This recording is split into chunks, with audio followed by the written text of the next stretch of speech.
morning, Library Virgilio Barco.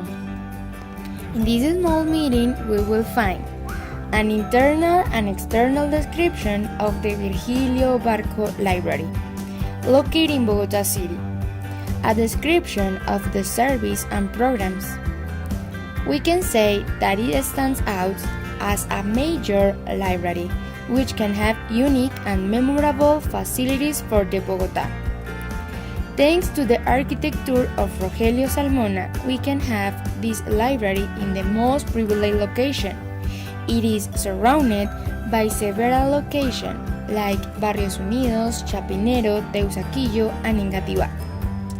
In addition to these, their users are people of all age ranges, from the smallest to the largest, which are the elderly. On the first floor, we find the parking area, which has access to the main entrance of the library. We can also enter through the back up, that is the main entrance of the library.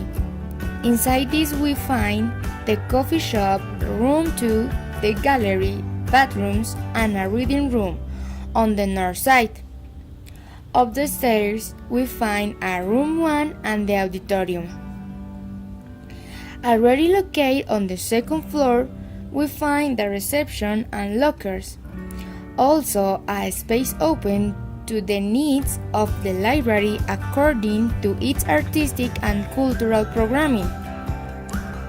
In the library, we will find the general room, children's room, virtual room, graphic district, main auditorium, bathrooms, hermetic library, and finally, on the third floor, we will find the administrative area and main office of the Biblioret headquarters.